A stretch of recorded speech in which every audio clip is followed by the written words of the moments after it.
بسم اللہ الرحمن الرحیم۔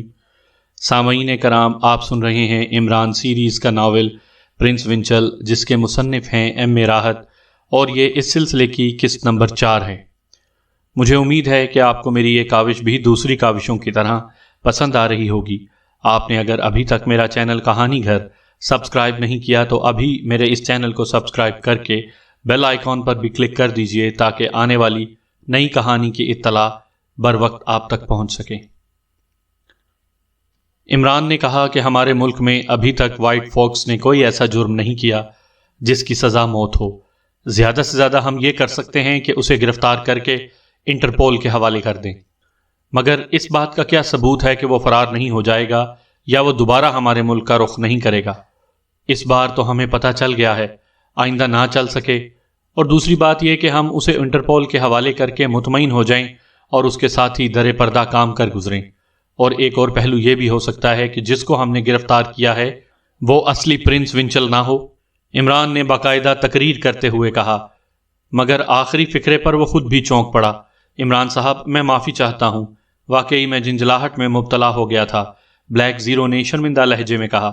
کوئی بات نہیں، تمہیں سمجھاتے سمجھاتے میرے ذہن میں ایک نیا پہلو ابھرا ہے۔ پہلے میں اسے چیک کر لوں کہ آیا یہ اصلی پرنس ونچل ہے بھی صحیح کہ نہیں۔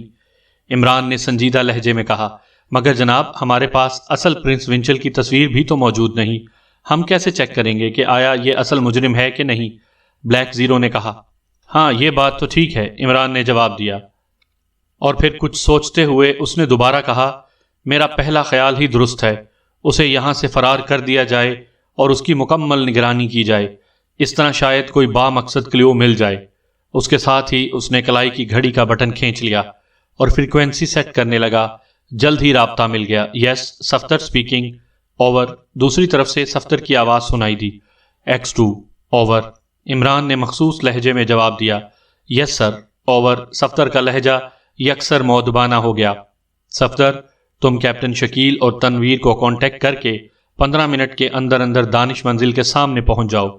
میں یہاں سے پرنس ونچل کو فرار ہونے کا موقع دوں گا۔ تم تینوں نے اس کی باری باری نگرانی کرنی ہے۔ تم تینوں وائرلیس کاریں استعمال کرو گے اور اپنی جگہ تبدیل کرتے رہو گے۔ اگر یہ کسی ٹھکانے پر جائے تو تم نے اس کی مکمل نگرانی کرنی ہے اور مجھے ہر 2 گھنٹے بعد رپورٹ دو گے۔ اگر میں نہ ملوں تو رپورٹ عمران کو دے دینا۔ بہرحال مکمل اور بھرپور نگرانی ہونی چاہیے۔ اوور۔ عمران نے صفدر کو تفصیلی ہدایات دیتے ہوئے کہا۔ بہتر سر، اوور۔ صفدر نے مختصر سا جواب دیا۔ اوور اینڈ آل، عمران نے کہا اور بٹن دبا کر رابطہ ختم کر دیا۔ میں خود بھی اس کا تعاقب کروں گا، سیکرٹ سروس کے ممبران سے علیحدہ ہو کر۔ ممبران کی رپورٹ تم وصول کرتے رہنا، جب ضرورت ہوگی میں تمہیں کانٹیکٹ کر لوں گا۔ عمران نے بلیک زیرو سے کہا اور کمرے سے باہر نکل گیا، اور بلیک زیرو نے جوزف کو ٹیلی فون پر ہدایات دے دی کہ جس کمرے میں مجرم بند ہے اس کا لاک کھول دو اور خود اس کے سامنے سے ہٹ جاؤ، اسے فرار ہونے کا موقع دو۔ وہ اب عمران کی چال سمجھ گیا تھا کہ عمران کیا چاہتا ہے۔ ٹائیگر آج کل قطعی فارغ تھا۔ عمران نے کافی عرصے سے کال نہیں کیا تھا، اس لیے راوی ایش ہی ایش لکھتا تھا۔ چنانچہ آج کل ٹائیگر کی مصروفیات صرف ہوٹل تک ہی محدود ہو کر رہ گئی تھیں۔ آخر کسی طرح وقت تو گزارنا ہی تھا۔ آج بھی وہ ٹپ ٹاپ کے حال میں اپنی مخصوص نشست پر بیٹھا تھا۔ کافی کی پیالی اس کے سامنے موجود تھی، مگر اس کی نظریں دروازے پر جمی ہوئی تھی۔ شاید اسے کسی کا انتظار تھا۔ اور پھر تھوڑی دیر بعد وہ اچانک چونک پڑا۔ اس کے چہرے پر ہلکی سی مسکراہٹ دوڑ گئی۔ مین گیٹ سے ایک خوبصورت لڑکی اندر داخل ہو رہی تھی۔ اس نے ایک لمحے کے لیے ادھر ادھر دیکھا، اور پھر جیسے ہی اس کی نظریں ٹائیگر پر پڑیں، وہ ہلکی سی مسکراہٹ لیے تیزی سے اس کی طرف بڑھتی چلی آئی۔ بڑا انتظار دکھایا فیروزہ، ٹائیگر نے مسکراتے ہوئے کہا۔ سوری ڈیئر، دراصل پاپا سے ایک غیر ملکی ملنے آ گیا تھا۔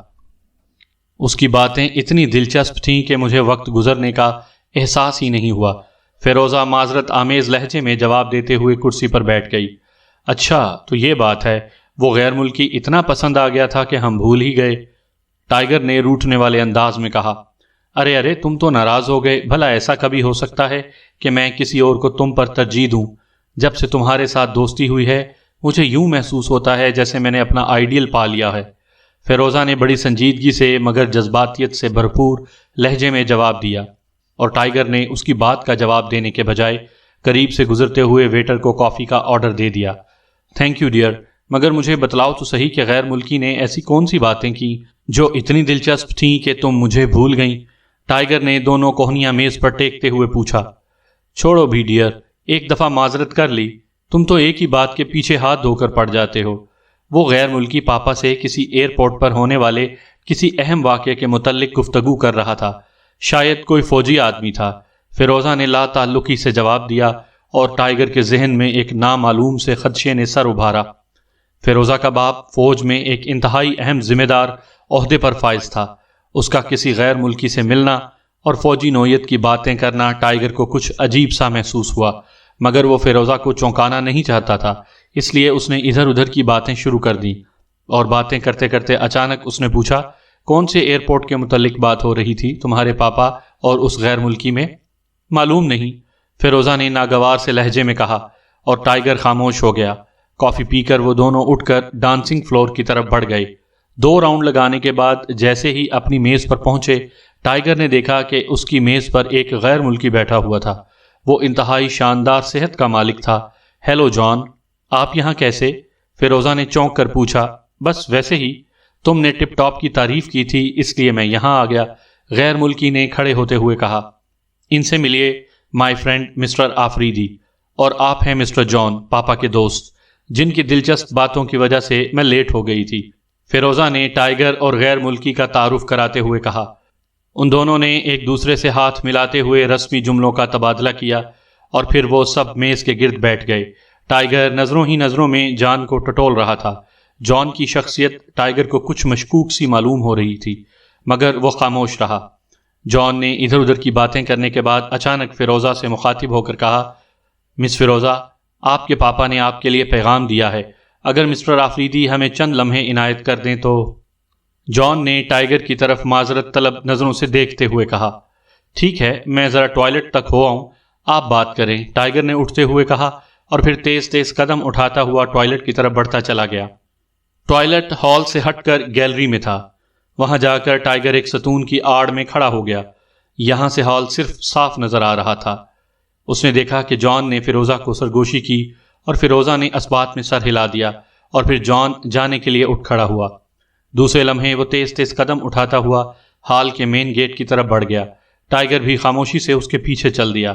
اس نے دیکھا کہ جان کا رخ پارکنگ شیڈ کی طرف تھا۔ ٹائیگر نے اس کا تعاقب کرنے کا فیصلہ کر لیا، صرف اس امید پر کہ بوریت سے تو نجات ملے گی اور شاید کوئی دلچسپ بات بھی معلوم ہو جائے۔ ٹائیگر نے اپنا موٹر سائیکل جان کی کار سے خاصے فاصلے پر رکھا اور بڑی ہوشیاری سے تعاقب کرتا رہا۔ جان کی کار شہر کے مختلف کالونیوں کا چکر لگانے کے بعد ماڈل ٹاؤن کی ایک عظیم الشان کوٹھی کی گیٹ میں داخل ہو گئی۔ ٹائیگر نے موٹر سائیکل پر کوٹھی کا راؤنڈ لگایا اور پھر وہ کوٹھی کے عقب میں آ گیا۔ اس نے موٹر سائیکل ایک درخت کے نیچے روکی اور خود تیزی سے کوٹھی کی عقبی دیوار کی طرف بڑھ گیا۔ عقبی دیوار کے ساتھ ہی ایک درخت تھا۔ ٹائیگر نے ادھر ادھر دیکھا اور پھر کسی کو نہ پا کر وہ تیزی سے درخت پر چڑھتا چلا گیا۔ چند ہی لمحوں بعد وہ دیوار پار کر کے کوٹھی کے پائیں باغ میں موجود تھا۔ ٹائیگر نے جیب میں ریوالور چیک کیا اور پھر رینگتا ہوا عمارت کی طرف بڑھتا چلا گیا۔ چند لمحوں بعد وہ چھت پر لیٹا ہوا تھا۔ چھت کے کونے سے سیڑھیاں نیچے جا رہی تھیں اور پھر وہ سیڑھیاں اترتا ہوا نیچے ایک گیلری میں آ گیا۔ یہاں مختلف کمروں کے روشن دان تھے۔ ٹائیگر نے روشن دان چیک کیے اور پھر ایک کمرے میں اسے جان بیٹھا نظر آ گیا۔ اس کے سامنے سفید بالوں والا ایک غیر ملکی موجود تھا۔ ٹائیگر نے روشن دان پر ہلکا سا دباؤ ڈالا اور روشن دان ذرا سا کھل گیا۔ اب ان کی باتوں کی آواز صاف سنائی دے رہی تھی۔ نمبر 11، تم نے صحیح آدمی انتخاب کیا ہے۔ کرنل حبیب ایئرپورٹ کا انچارج ہے۔ اگر وہ ہم سے تعاون پر آمادہ ہو جائے تو سب کچھ ٹھیک ہو سکتا ہے، سفید بالوں والا جان سے کہہ رہا تھا۔ باس، آپ کا خیال صحیح ہے، میں نے کرنل حبیب سے بات چیت کر لی ہے۔ کرنل حبیب نے 2 لاکھ روپیہ مانگا ہے، جان نے جواب دیا۔ ٹھیک ہے، ہم اسے 2 لاکھ روپیہ ادا کر دیں گے، مگر ہمیں اتنی بھاری رقم کا صحیح معاوضہ ملنا چاہیے، سفید بالوں والے نے باوقار لہجے میں کہا۔ آپ بے فکر رہیں باس، میں نے سب کچھ معلوم کر لیا ہے۔ کرنل حبیب جوا کھیلنے کا عادی ہے اور اس سلسلے میں وہ خاصا مقروض ہو چکا ہے، اس لیے وہ ہر قیمت پر ہمارا ساتھ دے گا۔ میں نے آج شام ہوٹل جیکارڈ میں اس سے ملاقات طے کر لی ہے۔ اس ملاقات میں وہ سب کچھ تفصیل سے بتا دے گا اور ہمیں جو سہولتیں چاہیے ہم اس سے طے کر لیں گے۔ آدھی رقم اسے آج شام کو دے دیں گے اور آدھی مشن شروع ہونے سے چند گھنٹے پہلے۔ جان نے جواب دیا، ٹھیک ہے، آج شام تفصیلات طے کرنے کے بعد ہم باس کو مکمل رپورٹ دیں گے۔ سفید بالوں والے نے کہا، تو آپ چلیں گے نا؟ جان نے پوچھا۔ ہاں، میں تمہارے ساتھ جاؤں گا، مگر میک اپ میں شام کو ہوٹل میں ہی پہنچ جاؤں گا۔ تم ایسا کرنا کہ جو کیبن مخصوص کرانا اس کے ساتھ والے کیبن میں بھی اپنے آدمی بٹھا دینا تاکہ کوئی دوسرا آدمی سن گن نہ لے، سفید بالوں والے نے کہا، اور جان سر ہلاتا ہوا اٹھ کھڑا ہوا۔ ٹائیگر بھی خاموشی سے پیچھے ہٹ گیا۔ اس کے چہرے پر گہری تشویش کے آثار تھے۔ اسے فیروزہ کے باپ کرنل حبیب کے متعلق اب تک یقین نہیں آ رہا تھا کہ 2 لاکھ روپے کے لیے بک گیا ہوگا، مگر وہ اپنے کانوں سے سب کچھ سن چکا تھا، اس لیے یقین کرنا بھی پڑ رہا تھا۔ تھوڑی دیر بعد وہ کوٹھی سے نکل کر اپنے موٹر سائیکل تک پہنچ گیا تھا۔ موٹر سائیکل دوڑاتا ہوا وہ سیدھا اپنے فلیٹ پر گیا اور وہاں جا کر اس نے الماری سے ٹرانسمیٹر نکالا اور عمران کو کال کرنے لگا۔ یس، عمران سپیکنگ، اوور۔ دوسری طرف سے عمران کی آواز سنائی دی اور ٹائیگر نے کرنل حبیب اور غیر ملکیوں کی تمام بات چیت سے اسے آگاہ کر دیا۔ ٹھیک ہے، تم رات کو ان کی تفصیلات معلوم کرو اور پھر مجھے بتانا۔ تفصیلات معلوم کرنے کے بعد ہی اس کے متعلق مزید فیصلہ ہوگا۔ اوور اینڈ آل، عمران نے جواب دیا اور رابطہ ختم کر دیا۔ ٹائیگر نے طویل سانس لیتے ہوئے ٹرانسمیٹر دوبارہ الماری میں رکھ دیا اور خود ڈریسنگ روم کی طرف بڑھ گیا۔ آدھے گھنٹے بعد وہ میک اپ کر کے باہر نکل آیا اور پھر اس نے موٹر سائیکل سٹارٹ کیا اور ہوٹل جیکارڈ کی طرف روانہ ہو گیا۔ وہ ان لوگوں سے پہلے وہاں جا کر کوئی ایسا انتظام کرنا چاہتا تھا جس سے وہ بآسانی تمام تفصیلات سے آگاہ ہو سکے۔ اسے معلوم تو ہو گیا تھا کہ یہ لوگ 3-4 کیبن اکٹھے بک کرائیں گے تاکہ اطمینان سے بات چیت کر سکیں۔ ہوٹل جیکارڈ پہنچ کر اس نے موٹر سائیکل پارکنگ شیڈ میں کھڑی کی اور خود ہوٹل کے عقبی راستے سے ہوتا ہوا کچن کی طرف بڑھ گیا۔ یہاں کا چیف ویٹر اس کا واقف تھا، چنانچہ جلد ہی اس نے چیف ویٹر کو ڈھونڈ لیا۔ ہیلو مسٹر کاشانی، آج کیسے ادھر کا راستہ بھول پڑے؟ چیف ویٹر نے مسکراتے ہوئے اس کا استقبال کیا۔ جوڈی، آج میں ایک خصوصی کام سے آیا ہوں، یہ بتلاؤ شام کو کیبنز پر کس کی ڈیوٹی ہوگی؟ ٹائیگر نے پوچھا۔ ویٹر نمبر 4 کی۔ کیوں، کیا بات ہے؟ جوڈی نے سنجیدگی سے پوچھا۔ اور تو کوئی خاص بات نہیں، دراصل میں نے آج ایک فرینڈ کو ٹائم دیا ہوا ہے اور میں چاہتا ہوں کہ کیبن میں مداخلت کم سے کم ہو۔ ٹائیگر نے مسکرا کر آنکھ مارتے ہوئے کہا۔ اچھا، سمجھ گیا، اسپیشل پروگرام ہے۔ کوئی بات نہیں، میں 4 نمبر کو ہدایات دے دوں گا، وہ خیال رکھے گا، تم بے فکر ہو جاؤ، جوڈی نے ہنستے ہوئے کہا۔ تھینک یو، ٹائیگر نے کہا اور پھر آگے بڑھ گیا۔ اور پھر کیبن کے نزدیک اسے 4 نمبر ویٹر نظر آ گیا۔ یہ ایک نوجوان شخص تھا اور ٹائیگر کو خوشی ہوئی کہ اس کا قد و قامت اس سے ملتا جلتا تھا۔ شام تک وہ ہال میں بیٹھا وقت گزارتا رہا اور پھر اٹھ کر کچن کی طرف بڑھ گیا۔ کچن کے قریب ہی سٹور روم تھا۔ ٹائیگر خاموشی سے سٹور روم کے دروازے کے قریب کھڑا ہو گیا اور سگریٹ پینے لگا۔ جلد ہی اسے وہ موقع مل گیا جس کا وہ انتظار کر رہا تھا۔ 4 نمبر ویٹر اسے راہداری میں اکیلا نظر آیا۔ ہیلو، بات سنو دوست، ٹائیگر نے اسے آہستہ سے اپنی طرف بلاتے ہوئے کہا اور ویٹر اس کی طرف بڑھتا چلا گیا۔ فرمائیے، ویٹر نے مؤدبانہ لہجے میں کہا۔ ٹائیگر نے 10 کا نوٹ اس کے ہاتھ میں رکھا اور پھر سرگوشیانہ لہجے میں بولا، ادھر سٹور میں میری ایک بات سن لو، اگر میرا کام ہو گیا تو 50 اور دوں گا۔ 50 روپے کا سن کر ویٹر کی آنکھوں میں چمک آ گئی۔ اس نے سٹور کا دروازہ کھولا اور اندر داخل ہو گیا۔ اندر پہنچتے ہی ٹائیگر اس کی طرف جھکا اور دوسرے لمحے اس کا ہاتھ بجلی کی سی تیزی سے اٹھا اور ویٹر کی کن پٹی پر ضرب لگتے ہی وہ فرش پر لڑک گیا۔ ایک ہی ضرب اس کے لیے کافی ہو گئی تھی۔ ٹائیگر نے بڑی پھرتی سے اپنا لباس اتار کر ویٹر کو پہنایا اور پھر اس کی وردی خود پہن لی۔ اس نے اپنی جیبوں میں موجود سامان وردی کی جیبوں میں منتقل کیا اور پھر ایک چھوٹا سا باکس کھول کر اس نے ویٹر کا میک اپ شروع کر دیا۔ اس کے ہاتھ انتہائی تیز اور مہارت سے چل رہے تھے۔ 10 منٹ بعد وہ ویٹر کا روپ مکمل طور پر دھار چکا تھا۔ اس نے ایک نظر بے ہوش پڑے ویٹر پر ڈالی اور پھر ٹرے اٹھا کر وہ باہر نکل آیا۔ کچن کا ایک راؤنڈ لگا کر جب وہ ہال میں پہنچا تو استقبالیہ کلرک نے اسے بلا کر کہا، کیبن نمبر 3، 4 اور 5 ریزرو ہو چکے ہیں، ان پر ریزرویشن کا کارڈ لگا دو۔ اور ٹائیگر سر ہلاتے ہوئے آگے بڑھ گیا۔ اس نے ان تینوں کیبنوں پر ریزرویشن کارڈ لگا دیے اور پھر خود درمیانی کیبن میں داخل ہو گیا۔ وہ سمجھ گیا تھا کہ خفیہ میٹنگ کیبن نمبر 4 میں ہوگی۔ کیبن کے اندر داخل ہوتے ہی اس نے جیب میں ہاتھ ڈالا اور ایک چھوٹی سی ڈبیا جس کے ساتھ پلاسٹک ٹیپ موجود تھا کیبن کے درمیان میں رکھی ہوئی میز کے نیچے چپکا دیا، اور پھر کیبن کا پردہ برابر کرتے ہوئے باہر نکل آیا۔ ہال کا ایک راؤنڈ لگا کر وہ دوبارہ کچن کی طرف آیا اور ادھر ادھر دیکھتا ہوا سٹور روم میں گھس گیا۔ ویٹر ابھی تک بے ہوش پڑا تھا۔ ٹائیگر نے وہ دروازہ اندر سے بند کیا اور ایک بار دوبارہ لباس اور میک اپ تبدیل کرنا شروع کر دیا۔ پہلے والے لباس اور میک اپ میں آ کر اس نے جیب سے 100 روپے کا نوٹ نکالا اور بے ہوش ویٹر کی مٹھی میں دبا کر خود سٹور سے باہر نکل آیا۔ اس نے ادھر ادھر دیکھا اور پھر تیزی سے ہوٹل سے باہر آ گیا۔ چند لمحوں بعد اس کی موٹر سائیکل تیزی سے کرنل حبیب کے بنگلے کی طرف دوڑتی چلی جا رہی تھی۔ اس نے کرنل حبیب کے بنگلے کے قریب جا کر موٹر سائیکل روک دیا اور خود اتر کر ایک درخت کی آڑ میں کھڑا ہو گیا۔ دراصل وہ کرنل حبیب کو خود چیک کر کے ہوٹل تک جانا چاہتا تھا، کیونکہ اسے خدشہ تھا کہ کہیں عین موقع پر مجرموں نے پروگرام یا میٹنگ کا مقام تبدیل نہ کر دیا ہو۔ اس میں یہی ایک خوبی تھی کہ وہ معاملے کے کسی بھی پہلو کو نظر انداز کرنے کا عادی نہیں تھا، اس لیے ٹرانسمیٹر سیٹ کرنے کے بعد اس نے ویٹر کا میک اپ ختم کر دیا تھا تاکہ وہ صحیح طریقے سے کنٹرول کر سکے۔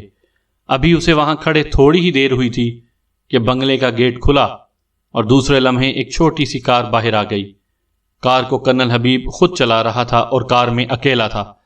جب کرنل کی کار آگے بڑھ گئی تو ٹائیگر نے اس کا تعاقب شروع کر دیا۔ کرنل کی کار جب ہوٹل جیکارڈ کے کمپاؤنڈ میں داخل ہوئی تو ٹائیگر نے اطمینان کی سانس لی۔ سامعین کرام، آپ یہ کہانی میرے چینل کہانی گھر پر سن رہے ہیں۔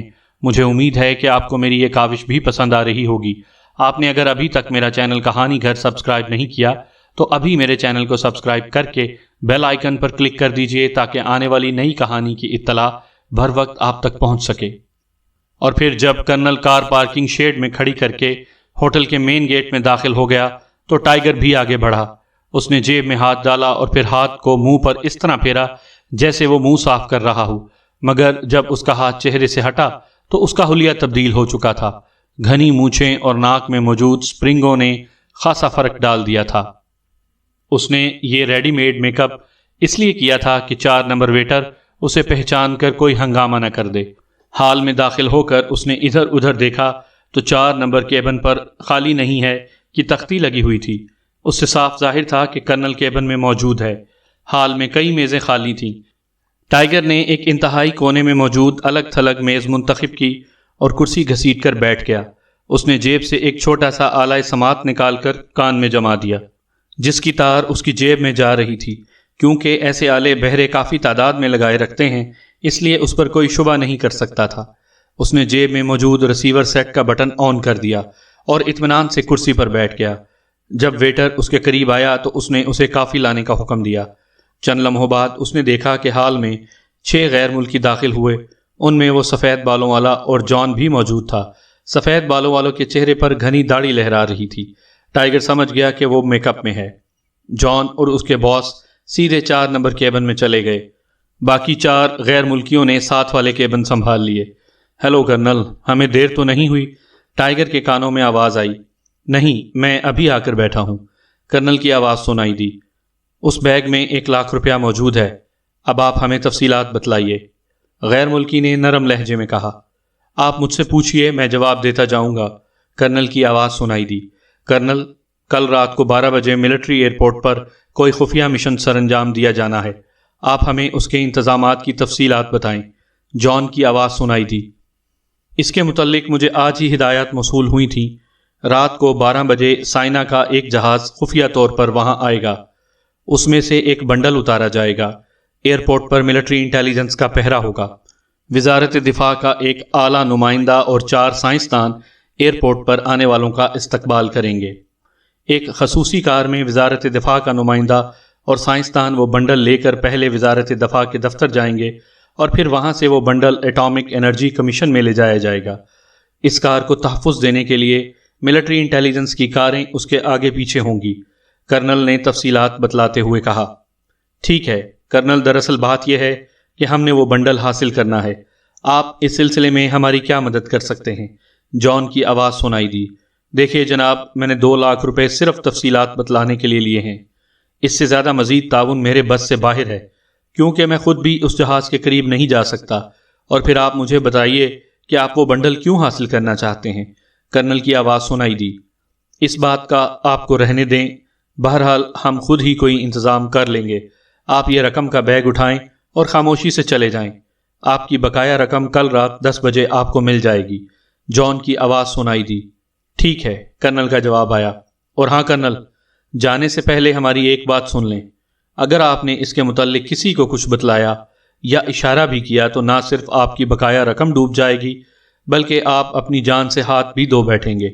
ڈبلیو اپنے سے غداری کرنے والوں کو ایسی عبرتناک سزا دینے کا عادی ہے کہ اس کی روح تک بلبلا اٹھتی ہے۔ دوسرے غیر ملکی نے انتہائی تحقمانہ لہجے میں کہا۔ ٹھیک ہے، میں خیال رکھوں گا۔ ڈبلیو کو مجھ سے کوئی شکایت نہیں ہوگی، کرنل نے جواب دیا۔ اور پھر دوسرے لمحے ٹائیگر کو کرنل کیبن سے باہر آتا دکھائی دیا۔ اس کے ہاتھ میں سیاہ رنگ کا بریف کیس تھا۔ اس کے جانے کے بعد ٹائیگر اپنی جگہ سے اٹھا اور ٹہلتا ہوا 4 نمبر کیبن کی طرف بڑھا۔ کیبن کے سامنے پہنچتے ہی وہ جھپٹ کر اندر گیا اور دوسرے لمحے میز کے نیچے چپکا ہوا وائرلیس ٹرانسمیٹر اس کی جیب میں آ چکا تھا۔ کیبن سے باہر نکل کر وہ بھی ہوٹل سے باہر چل دیا۔ اس نے غیر ملکیوں کا تعاقب فضول سمجھا کیونکہ ان کا ہیڈ کوارٹر وہ پہلے ہی دیکھ چکا تھا۔ اب وہ عمران کو رپورٹ دینے کے لیے بے چین تھا۔ پرنس ونچل کو جب ہوش آیا تو اس نے اپنے آپ کو ایک خالی کمرے میں پایا۔ چند لمحے تو وہ خاموش پڑا حالات کا جائزہ لیتا رہا، پھر ایک جھٹکے سے اٹھ بیٹھا۔ اس نے اپنے جسم کو ٹٹولا، سب کچھ ٹھیک تھا، جیب میں ریوالور تک موجود تھا۔ اس نے ایک طائرانہ نظر کمرے پر ڈالی اور پھر دروازے کی طرف بڑھ گیا۔ دروازے کو کھینچ کر اس نے دیکھا تو 1-2 جھٹکے دینے سے دروازہ کھل گیا۔ پرنس ونچل نے ریوالور جیب سے نکالا اور پھر دروازے سے باہر نکل آیا۔ پوری عمارت سنسان پڑی تھی۔ اس نے ادھر ادھر دیکھا اور پھر تیزی سے گیٹ کی طرف بڑھنے لگا۔ وہ بار بار اپنے ارد گرد کا ماحول کا جائزہ لے لیتا مگر کہیں سے بھی کوئی مداخلت نہیں ہوئی اور وہ گیٹ تک پہنچ گیا۔ گیٹ کی چھوٹی کھڑکی کھول کر وہ اچھل کر باہر نکل گیا۔ اس نے ایک لمحے کے لیے مڑ کر عمارت کی طرف دیکھا اور پھر آگے بڑھ گیا۔ یہ بات اس کی سمجھ میں نہیں آ رہی تھی کہ آخر اسے اس طرح آزاد کیوں چھوڑ دیا گیا ہے۔ جلد ہی وہ ایک ٹیکسی انگیج کرنے میں کامیاب ہو گیا۔ اس نے ٹیکسی ڈرائیور کو سیدھا چلنے کے لیے کہا۔ اس کی نظریں مسلسل بیک مرر پر جمی ہوئی تھیں۔ کئی بار اسے اپنے تعاقب کا شک ہوا مگر پھر جب وہ کار مڑ جاتی تو اس کا شک دور ہو جاتا۔ اس نے مختلف ٹیکسیاں بدلیں اور پھر جب اسے یقین ہو گیا کہ واقعی اس کا تعاقب نہیں ہو رہا تو وہ کنگز کالونی کے ایک گیٹ پر اتر گیا۔ چوکیدار نے اسے دیکھتے ہی گیٹ کھول دیا اور پرنس ونچل چوکیدار کو محتاط رہنے کی ہدایت کرتا ہوا کوٹھی کے اندر چلا گیا۔ عمران ایک ٹیکسی ڈرائیور کے روپ میں پرنس ونچل کا تعاقب کر رہا تھا۔ اس نے دیکھا کہ سیکرٹ سروس کے ممبران بڑی ہوشیاری سے پرنس ونچل کا تعاقب کر رہے تھے اور اس کے ساتھ ہی وہ لوگ بھی کنگز کالونی کو کوٹھی پہنچ گئے۔ عمران نے ٹیکسی ایک طرف روکی اور پھر اتر کر کوٹھی کی عقبی سمت میں بڑھ گیا۔ اسے معلوم تھا کہ اس کی ہدایات کے مطابق سیکرٹ سروس کے ممبران کوٹھی کی نگرانی صرف باہر سے کریں گے۔ عقبی سمت سے اسے اندر جانے کا آسان راستہ نظر آ گیا۔ گندے پانی کا گٹر کوٹھی کے اندر سے آ رہا تھا اور اس کا مخرج کوٹھی کی دیوار سے بالکل ملا ہوا تھا۔ اس نے گٹر کا ڈھکنا اٹھایا اور پھر تیزی سے اندر اترتا چلا گیا۔ گٹر میں پانی تھوڑی مقدار میں چل رہا تھا، اس لیے عمران نے سائیڈوں پر پیر جماتے ہوئے آگے بڑھنا شروع کر دیا۔ دہانے کے قریب سیڑھیاں اوپر جا رہی تھیں۔ وہ سیڑھیاں چڑھتا ہوا تیزی سے اوپر چڑھ گیا۔ ابھی اس نے دہانے پر موجود ڈھکن ہٹانے کے لیے ہاتھ بڑھائے ہی تھے کہ اس کی کلائی پر ضربیں لگنا شروع ہو گئیں۔ عمران نے ہاتھ کھینچ لیے اور پھر گھڑی کا ونڈ بٹن کھینچ لیا۔ دوسرے لمحے گھڑی کا 6 کا ہنسا جلنے بجھنے لگا۔ عمران سمجھ گیا کہ کال ٹائیگر کی طرف سے ہے۔ یس عمران سپیکنگ، اوور، عمران نے دبے لہجے میں کہا اور ٹائیگر نے اسے کرنل حبیب اور غیر ملکیوں کے متعلق رپورٹ دی۔ عمران ٹائیگر کی بات سن کر چونک پڑا اور اس نے اسے مزید تفصیلات حاصل کرنے کا حکم دیا۔ اس کے بعد اس نے ڈھکن آہستہ سے ایک طرف کھسکایا اور گٹر سے سر باہر نکالا۔ یہ کوٹھی کی عقبی سمت تھی۔ چونکہ ارد گرد کوئی شخص نہیں تھا اس لیے عمران تیزی سے باہر نکل آیا۔ عقبی سمت میں موجود ایک کھڑکی کو جب اس نے آہستہ سے دبایا تو کھڑکی کھل گئی۔ شاید وہ اندر سے بند نہیں تھی۔ عمران نے کھڑکی کھول کر اندر جھانکا۔ یہ کھڑکی باتھ روم کی طرف تھی۔ عمران کود کر اندر پہنچ گیا۔ باتھ روم کی اندرونی دروازے کی ہول سے اس نے دوسری طرف جھانکا۔ دوسری طرف کمرہ خالی تھا۔ عمران نے ہینڈل دبایا اور پھر دروازہ کھول کر کمرے میں داخل ہو گیا۔ کمرے میں جاتے ہی وہ ٹھٹک کر رک گیا کیونکہ اس کے بغلی کمرے سے باتوں کی آوازیں سنائی دے رہی تھیں۔ عمران دبے قدموں بغلی دروازے کی طرف بڑھا اور پھر اس نے دروازے سے کان لگا دیے۔ دوسری طرف سے پرنس ونچل کی آواز آ رہی تھی۔ وہ شاید کسی کو کال کر رہا تھا۔ یس باس، میرا تعاقب نہیں کیا گیا، میں نے بہت اچھی طرح چیک کیا ہے، اوور۔ مگر یہ کیسے ہو سکتا ہے کہ وہ تمہیں وہاں لے جا کر آزاد چھوڑ دیں؟ ضرور کوئی خطرناک چال کھیلی گئی ہے۔ دوسری طرف سے ایک کرخت آواز سنائی دی۔ میں بھی اس پہلو پر سوچتا رہا ہوں مگر کوئی بات میری سمجھ میں نہیں آئی، اس لیے میں نے مناسب سمجھا کہ آپ کو کال کر کے مزید ہدایات لے لوں، اوور۔ پرنس ونچل نے جواب دیا۔ ٹھیک ہے، تم ان کا ہیڈ کوارٹر تو دیکھ ہی چکے ہو۔ تمہارا مشن یہ ہے کہ اپنے گروپ کو ساتھ لے کر کل رات 12 بجے تک انہیں ہر قیمت پر الجھائے رکھو تاکہ میں اپنا اصل مشن کامیابی سے پورا کر لوں۔ اس کے بعد ہم سب فوراً اس ملک سے چلے جائیں گے۔ دوسری طرف سے جواب دیا گیا۔ ٹھیک ہے جناب، میں اپنے گروپ سمیت ان کے ہیڈ کوارٹر پر ہلا بول دیتا ہوں۔ مجھے پوری امید ہے کہ کل رات تک انہیں دوسری طرف منہ پھیرنے کی ہم فرصت ہی نہیں دیں گے، اوور۔ پرنس ونچل نے جواب دیا۔ فوری ہلا بولنے کی ضرورت نہیں، ہو سکتا ہے تم کل رات تک انہیں نہ الجھا سکو۔ آرام اور اطمینان سے کام کرو، جلدی کی ضرورت نہیں۔ ہیڈ کوارٹر کی نگرانی جاری رکھو۔ اس احمق عمران کی ضرور مکمل نگرانی ہونی چاہیے اور وقتاً فوقتاً کوئی ایسی حرکت کرتے رہو جس سے وہ تمہارے معاملے میں ہی الجھے رہے اور اصل مشن کی انہیں ہوا بھی نہ لگ سکے، اوور۔ کرخت آواز میں ہدایات دی گئیں۔ ٹھیک ہے باس، مگر کیا اصل مشن کے دوران میری اور میرے گروپ کی ضرورت نہیں پڑے گی، اوور۔ پرنس ونچل نے پوچھا۔ یہ بعد میں دیکھا جائے گا، دوسرے گروپ کی نفری کافی ہے اور وہ سب ایسے کاموں میں پوری مہارت رکھتے ہیں۔ بہرحال ابھی مجھے تفصیلی رپورٹ کا انتظار ہے۔ آج رات انتظامات کی مکمل رپورٹ ملنے کے بعد میں تفصیلی پروگرام مرتب کروں گا۔ اس کے بعد اگر تم لوگوں کی ضرورت پڑی تو میں تمہیں کال کر لوں گا، اوور۔ دوسری طرف سے بتایا گیا۔ ٹھیک ہے جناب، میں کال کا منتظر رہوں گا، اوور۔ پرنس ونچل نے مؤدبانہ لہجے میں جواب دیا۔ اوور اینڈ آل، دوسری طرف سے جواب دیا گیا اور گفتگو ختم ہو گئی۔ عمران کی آنکھوں میں یہ گفتگو سن کر بے حد چمک ابھر آئی تھی۔ معاملات اس کے تصور سے بھی زیادہ گہرے نکلے تھے، اس لیے اس نے فوراً فیصلہ کر لیا کہ مجرموں کو مزید مہلت نہ دی جائے۔ یہ فیصلہ کر کے اس نے پردہ ہٹایا اور پھر دروازہ ہلکے سے دبا کر دیکھا دروازہ کھلا ہوا تھا۔ دوسرے لمحے اس نے پوری قوت سے دروازے پر لات ماری۔ دروازہ ایک دھماکے سے کھلا اور عمران اچھل کر کمرے کے اندر پہنچ گیا۔ اس کے ہاتھ میں ریوالور چمک رہا تھا۔ اندر جاتے ہی اس نے لٹو کی طرح گھوم کر دیکھا اور پھر حسب توقع اسے پرنس ونچل کے سوا کمرے میں کوئی نظر نہ آیا۔ پرنس ونچل حیرت بھری نظروں سے اسے دیکھ رہا تھا۔ عمران کے ریوالور کا رخ اس کی طرف تھا، چہرے پر حماقتوں کا آبشار بہہ رہا تھا۔ اوہ پرنس، آخر تم یہاں آ ہی گئے، خوش آمدید، خوش آمدید، پرنس ونچل نے اپنے آپ کو سنبھالتے ہوئے کہا۔ اب اس کے چہرے پر بھی معصومیت کی تہ چڑھ گئی تھی۔ اگر تمہیں میرے یہاں آنے پر اعتراض ہو تو واپس چلا جاتا ہوں، عمران نے ٹریگر پر انگلی کا دباؤ بڑھاتے ہوئے بڑے معصومانہ لہجے میں کہا۔ ارے نہیں پرنس، بھلا ایسے کیسے ہو سکتا ہے کہ پرنس ونچل کے پاس کوئی مہمان آئے اور یوں واپس چلا جائے، اور پھر مہمان بھی تم جیسا۔ میں تمہارا شایان شان استقبال کروں گا، پرنس ونچل نے مسکراتے ہوئے کہا، اور دوسرے لمحے اس نے اپنا پاؤں زور سے میز کے کونے پر مارا۔ خبردار، غلط حرکت مت کرنا، عمران نے اسے گھورتے ہوئے کہا۔ ارے تمہیں کیا ہو گیا ہے پرنس؟ یہ کھلونا ہولسٹر میں ہی اچھا لگتا ہے، تمہارے پاس چونکہ ہولسٹر نہیں ہے اس لیے اسے پھینک ہی دو تو اچھا ہے، پرنس ونچل نے مسکراتے ہوئے کہا۔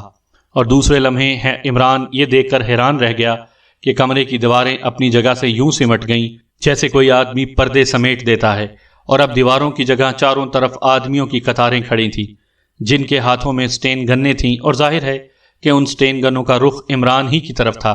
تقریباً 40-50 سٹین گنیں اس کا محاصرہ کیے ہوئے تھیں۔ عمران کی آنکھوں میں ایک لمحے کے لیے تشویش کی لہر ابھری، مگر دوسرے لمحے اس نے ہاتھ میں پکڑا ہوا ریوالور ایک طرف پھینک دیا۔ یہ بات ہوئی نا پرنس، تم اچھے بچوں کی طرح بڑوں کا کہنا مان لیتے ہو، پرنس ونچل نے آگے بڑھتے ہوئے کہا، اور عمران کے قریب آ کر رک گیا۔ اس کی آنکھوں میں پراسرار سی چمک تھی۔ کیا تم اکیلے آئے ہو پرنس؟ تمہارا باڈی گارڈ دستہ کہاں ہے؟ ویسے تمہارا باڈی گارڈ دستہ بہت تیز ہے، انہوں نے بیچ لگژری پر خوب کارنامہ انجام دیا تھا، پرنس ونچل نے انتہائی نرم لہجے میں کہا۔ بہت چہک رہے ہو پرنس، مگر تم شاید یہ نہیں جانتے کہ پرنس آف ڈھمپ اکیلا ہی اپنی ذات میں باڈی گارڈ دستہ رکھتا ہے۔ تم نے دیکھ ہی لیا تھا کہ میں کس طرح تمہیں اٹھا کر شاہی محل میں لے گیا تھا، عمران نے بڑے اطمینان بھرے لہجے میں کہا۔ مگر پھر چھوڑ کیوں دیا تھا؟ پرنس ونچل نے الجھے ہوئے لہجے میں کہا۔ تو کیا میں تمہارا اچار ڈالتا؟ عمران نے برا سا منہ بناتے ہوئے کہا۔ بہرحال کچھ بھی ہو، میں تمہاری چالاکی کی داد دیتا ہوں۔ نہ جانے تم نے میرا کس طرح تعاقب کیا ہے، حالانکہ میں نے تو چیک بہت اچھی طرح کیا تھا، پرنس ونچل نے تجسس آمیز لہجے میں کہا۔ ابھی تم نہ جانے میری کس کس ادا کی داد دو گے۔ بہرحال میں نے ہر قیمت پر یہ ثابت کرنا ہے کہ اہم کے اعظم کے خطاب کا تمہاری بجائے میں زیادہ حقدار ہوں، عمران نے بڑے اطمینان بھرے لہجے میں جواب دیا۔ سامعین کرام، آپ سن رہے تھے عمران سیریز کا ناول پرنس ونچل، اور جس کے مصنف ہیں مظہر کلیم ایم اے، اور یہ اس سلسلے کی قسط نمبر 4 تھی۔ مجھے پوری امید ہے آپ کو میری یہ کاوش بھی پسند آ رہی ہوگی۔ آپ نے اگر ابھی تک میرا چینل کہانی گھر سبسکرائب نہیں کیا تو ابھی میرے چینل کو سبسکرائب کر کے بیل آئیکن پر بھی کلک کر دیجئے تاکہ آنے والی نئی کہانی کی اطلاع بر وقت آپ تک پہنچ سکے۔